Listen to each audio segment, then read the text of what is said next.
Do you incorporate supplementation? I do. Yeah. So I really am a big believer in supplementation, but I do believe that you always want to check the big rocks first. Quite often the people that are asking about supplementation are asking before, like, so you might want to ask them a question beforehand as a trainer.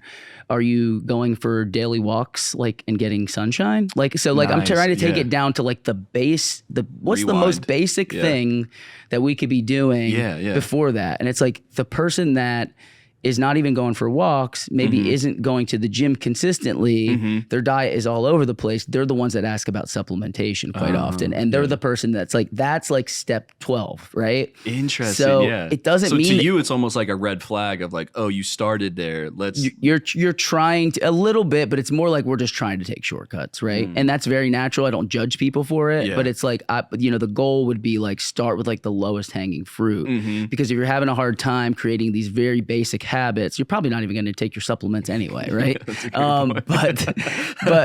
I do believe look good on the pantry lined up for sure.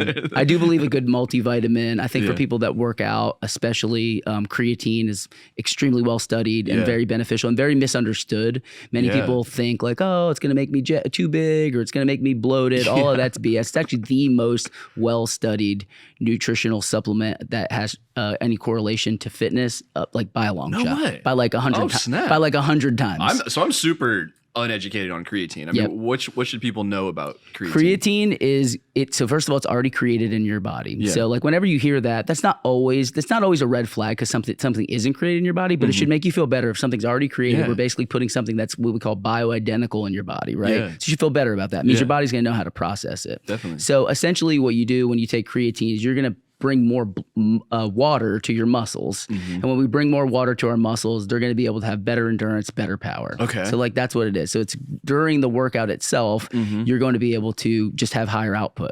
The other thing that creatine does that most people don't realize is actually really good for the brain as well. So yeah, it's like a nootropic. You probably know that word, right? Yeah. So it's like it's a nootropic as well. Brain. Yep, exactly. Yeah, so it's great for that. And there's just like there's no side effects. There's like no drawbacks. You might retain a little bit of water over the first couple weeks, and then after that, like what it's going to do is help fill your muscles up with water during the workout, but that muscle essentially filters through, and it's not going to make you extra bloated or anything like that. So I mean, normal person works out, once a day, 4 or 5 times a week. They're doing, little cardio and like how often is it a daily supplementation? It's a daily supplementation, and when you take it doesn't matter. So it'll essentially just like it'll slowly build up into your system. So as long as you're consistent with it, doesn't matter when you take it. It's not like a pre-workout. It is essentially going to just work all the time, kind of like work when you need it. It's so when you brought that up, for some reason I'd have like flashbacks to high school. Everyone's like taking creatines. I just want big muscles. And it will not hinder that process. It will help that process. But like there is definitely a strong argument that people, even if they don't have those goals, it's just going to benefit. If you could get 10%, like a 10% boost on a thing you're already doing 100%. And know you don't have side effects, that's the best way to word it. Like it's scientifically proven. 10% strength boost with no side effects. Like duh, right? All right, let's check it out. That's for sure. A good one. It's cheap too.